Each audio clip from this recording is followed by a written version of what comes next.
Las noticias de hoy en Estados Unidos. El Washington Post ilustra su primera página con el momento histórico cuando Kamala Harris, la primera mujer vicepresidente, juramenta a Janet Yellen, la primera mujer que estará al frente del Departamento del Tesoro. Informan aquí también que Anthony Blinken, el veterano diplomático, fue aprobado ayer en el Senado para ser el secretario de Estado. De hecho, ya lo es oficialmente. El Washington Post destaca que la administración de Biden asegura millones de dosis de vacunas, 200 millones adicionales. Y el Senado envía señales en el juicio político contra Donald Trump. Destacan acá que todos los senadores republicanos, con la notoria excepción de 5, pues votaron a favor del presidente, del expresidente Trump, diciendo que no tenía sentido llevar adelante el juicio político, porque el juicio político es para destituir al presidente y ya él no está en la Casa Blanca.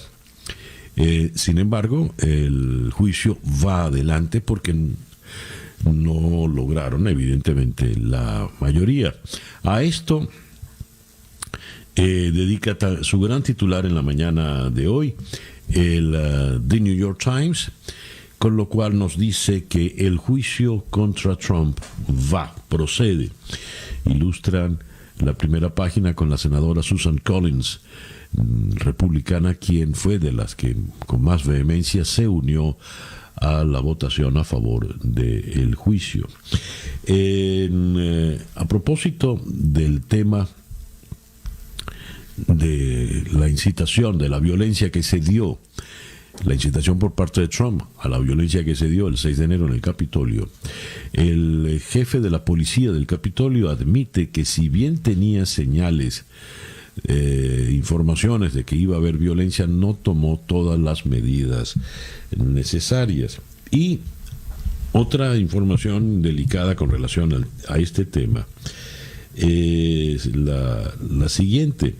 El jefe de la Guardia Nacional en la ciudad de Washington no pudo actuar porque estaba sometido por una disposición del Pentágono. El mayor general William J. Walker, quien atestiguó en el día de ayer, el jefe, el comandante general de la Guardia Nacional del Ejército en el Distrito de Columbia, tenía que esperar instrucciones del Pentágono para poder actuar y evitar que entrase la turba. Y hablando de la turba, más de 150 acusados por asalto al Capitolio. Los cargos pueden acarrear una condena de entre 5 a 20 años de prisión para cada uno de los procesados. Así pues va la situación. En otras informaciones tenemos que el Departamento de Justicia rescinde el memorando que instauró la tolerancia cero de Trump. La agencia Associated Press reseña la decisión tomada ayer, la política anti-inmigrante de Trump puesta en marcha en abril del 2018 y detenida por un juez federal en junio de ese año, separó al menos a 5.500 niños migrantes de sus padres, y el gobierno republicano, contrario a lo que dijeron, nunca tuvo un plan verdadero para reunificar a esas familias. Y tenemos que un juez federal en Texas decide bloquear la moratoria de deportaciones que había firmado el presidente Biden en su primer día en la Casa Blanca. Este es un juez que ya previamente había actuado. Es un juez que considera una victoria, es un juez trumpista radical en este manejo de situaciones. Aquí tengo la información. El magistrado Drew B. Tipton del Tribunal del Distrito Sur de Texas detuvo la implementación a nivel nacional de la orden dada por Biden el mismo día que asumió el poder. Prohíbo la implementación y cumplimiento de las pólizas descritas en el memorando del 20 dado pausa inmediata de 100 días de expulsiones, dice la orden firmada ayer por este juez. Paxton, el juez que firmó, es conocido por retar varias veces los programas de inmigración de los demócratas. El juez Tipton, por su parte, es un juez designado por Donald Trump y programó una audiencia para el 28 de enero, cuando ambas partes deberán explicar sus argumentos. No lo reseña la prensa en Estados Unidos, pero es una noticia sin duda muy importante. Estados Unidos y Rusia acuerdan prolongar el tratado de desarme nuclear New START.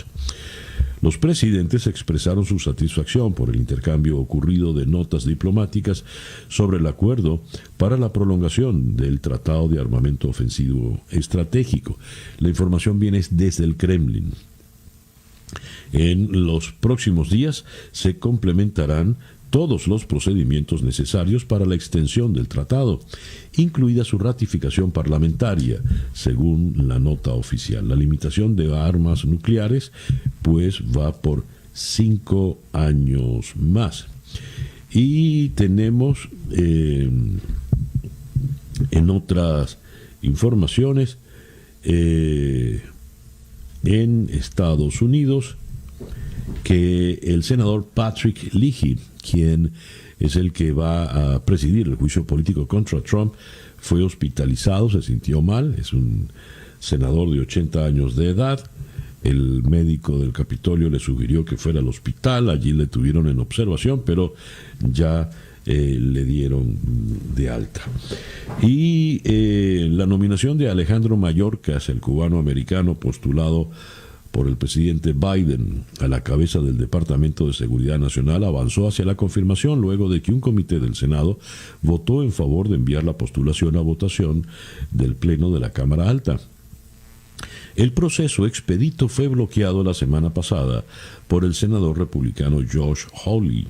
Recuerden, Hawley es el joven senador de 41 años que con un puño en alto arengaba a los violentos el mismo 6 de enero. Pues bien, Hawley, citando un reporte del inspector general del 2015, critica la manera como Mayorkas manejó un programa de visas para inversionistas cuando era jefe de la Oficina de Ciudadanía y Servicios Migratorios, según The Washington Post. Ayer, los senadores republicanos Rob Portman y Mitt Romney se alinearon con los demócratas y votaron a favor de la nominación de Mayorkas en el Pleno del Senado. El reloj indica que son las 7:16, luego de haber leído para ustedes las informaciones de los Estados Unidos. Estas son las noticias de Venezuela.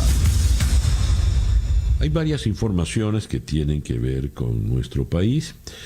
En La Voz de América leo: el reciente pronunciamiento de la Unión Europea sobre Venezuela refleja que es consecuente con una negociación política que derive en elecciones transparentes para renovar la presidencia y el Parlamento. Más evidencia que es difícil lograr un consenso de sus miembros sobre la figura de Juan Guaidó, según remarcan analistas y actores políticos. Mientras una embajadora del gobierno interino de Guaidó se mostró abierta a la posibilidad de que la Unión Europea envíe un delegado especial para promover el diálogo en Venezuela, el Consejo de la Unión presentó el pasado lunes sus conclusiones sobre las legislativas realizadas el 6 de diciembre en Venezuela, que sirvieron de base para la instalación de un parlamento dominado por el chavismo.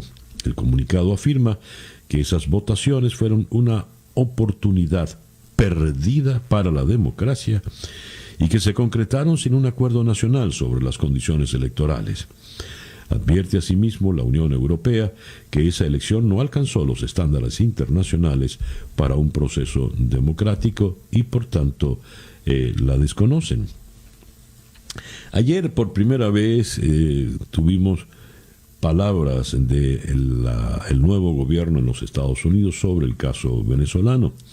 La administración del presidente Joe Biden advirtió ayer al gobierno de Venezuela que no dejará pasar por alto las corruptelas ni las violaciones de los derechos humanos que se comentan se dan allí, y adelantó que perseguirá a quienes cometan este tipo de crímenes. El objetivo último del gobierno es apoyar una transición pacífica y democrática de Venezuela a través de unas elecciones libres y justas, declaró la vocera de la Casa Blanca, Jen Psaki, en rueda de prensa. Washington perseguirá a individuos implicados en corrupción y violaciones de derechos humanos. La funcionaria había sido preguntada inicialmente sobre si el nuevo presidente planea mantener la protección a los migrantes venezolanos en Estados Unidos, firmada a última hora por el presidente Trump. Ella apuntó que el nuevo gobierno buscará reforzar la vía diplomática multilateral como forma de presión con el objetivo de alcanzar una salida democrática. El testaferro de Maduro, Alex Saab, está en un condominio en el sur de salió de Terraboa en la isla de Sal y está en el sur de la isla en un condominio privado. Dice que está protegido por un contingente de guardias de seguridad privados integrados por ex policías y antiguos miembros del Cuerpo de Protección de Autoridades. También garantizan la seguridad del lado de Saab. Todo el mundo, por lo visto, le está custodiando a Alex Saab. La Asamblea Nacional de Nicolás Maduro, la de la dictadura, pedirá a 6 países investigar a Juan Guaidó por hechos de corrupción. Esto lo lleva adelante Jorge Rodríguez. Rodríguez recordó el caso de Paraguay, en el que está involucrado el comisionado presidencial para la recuperación de activos de Venezuela, Javier Troconis, que por supuestamente negociar la deuda por $360 millones que tiene ese país con petróleos de Venezuela y ganar supuestamente una comisión de $26 millones. Y esto es increíble. El primer punto de la orden del día de la Asamblea Nacional Chavista de la dictadura aprobó un proyecto de acuerdo para apoyar la postulación de la Brigada Médica Cubana Henry Reif al Premio Nobel de la Paz por la labor desempeñada desde hace 15 años y en especial por el trabajo que han hecho desde que comenzó la pandemia. La sumisión de la dictadura a Cuba es tal que la Asamblea lo primero que se ocupa es proponer a los médicos cubanos al Premio Nobel de la Paz. Y hablando de médicos, los médicos reclaman la disponibilidad de estudios sobre las gotas que algunos llaman José Gregorio Hernández contra el COVID-19. Recordemos la conversación que sostuvimos ayer con el doctor Julio Castro, quien aclaró, José Gregorio es una persona venerada por los católicos, pero en su tiempo era un científico, era un médico de avanzada para su época. 2, estas fulanas gotas que Maduro presentó como milagrosas para curar el COVID, pues no lo son tales, y se necesitan los estudios para poder confirmarlo. El Carbativir de Marras, pues está siempre en dudas. Estas son las noticias de Venezuela. El reloj indica que en este momento ya son las 7:22 de la mañana. Escuchas Día a Día con César Miguel Rondón. Nuestra agenda del día de hoy, miércoles 27 de enero, va a comenzar en la ciudad de Miami, donde vamos a conversar con el doctor Eduardo Gamarra, profesor en el Departamento de Política y Relaciones Internacionales de Florida International University. Con él vamos a tocar los diversos puntos que destacan en la agenda política de los Estados Unidos. Por una parte, vamos a hablar del proceso del impeachment que va a ocurrir luego de la nominación del día, luego de la votación del día de ayer en el Senado. Vamos a hablar también de la confirmación de Anthony Blinken como secretario de Estado, que se puede esperar de él, Janet Maslin también, y vamos a analizar la situación del presidente Biden en sus primeros días de gobierno. Seguiremos para la segunda entrevista en Miami y vamos a conversar con Jorge Cancino, el editor principal de inmigración en Univisión, y con él vamos a tocar el caso del juez en Texas, quien bloqueó la decisión de Biden del 20 de enero, el decreto de Biden del 20 de enero de impedir la deportación de ciudadanos ilegales por 100 días. ¿Qué implica esto y cuáles son los retos que se le plantean entonces a la administración Biden en el tema migratorio versus la posición de algunos jueces federales, curiosamente designados por Donald Trump? De Miami luego vamos a bajar hasta Buenos Aires para conversar con el economista Orlando Ferreres a propósito de estas estimaciones del Fondo Monetario Internacional. El FMI estima una recuperación económica del 4,1% para América Latina y el Caribe. De acuerdo con las más recientes proyecciones del Fondo Monetario, la región crecerá este año en ese 4,1, 0,5 mayor por encima de la proyección hecha el pasado mes de octubre. El informe agrega que después de Asia, excluyendo a China, Latinoamérica será la región más golpeada del mundo en términos de la caída del Producto Interno Bruto en el año 2020, con 7,4% perdido por la pandemia. De Buenos Aires iremos a Caracas para conversar con el internacionalista y profesor universitario Félix Gerardo Arellano. Con él vamos a tocar la posición de la administración Biden con relación a la dictadura de Maduro y el apoyo a Juan Guaidó, tal como lo manifestó la señora Jen Psaki ayer, la vocera de la Casa Blanca. También vamos a abordar con Félix Gerardo Arellano el tema del documento emitido por la Unión Europea esta semana, que ha tenido múltiples lecturas, algunas de ellas muy contradictorias, en el mundo político venezolano. De Caracas vamos a ir a Barcelona, allá en el Mediterráneo, Barcelona, España, para conversar con el politólogo Xavier Torrens, profesor en la Universidad de Barcelona. Con él vamos a tratar de entender el entuerto que está ocurriendo políticamente en España, sobre todo teniendo a las elecciones catalanas ya prácticamente encima. Y de Barcelona vamos a ir a Londres para conversar con el corresponsal en el Reino Unido del país de Madrid, Rafa de Miguel.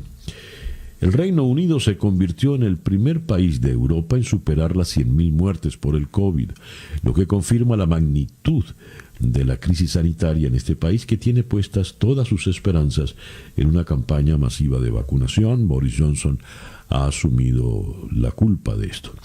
Esa pues nuestra agenda para el día de hoy, miércoles 27 de enero. Y el reloj indica que ya son las 7:20. Que son las 7:27 de la mañana. Capicúa. El editorial con César Miguel Rondón. Una pieza publicitaria, cuña, como decimos en Venezuela, ha encendido redes.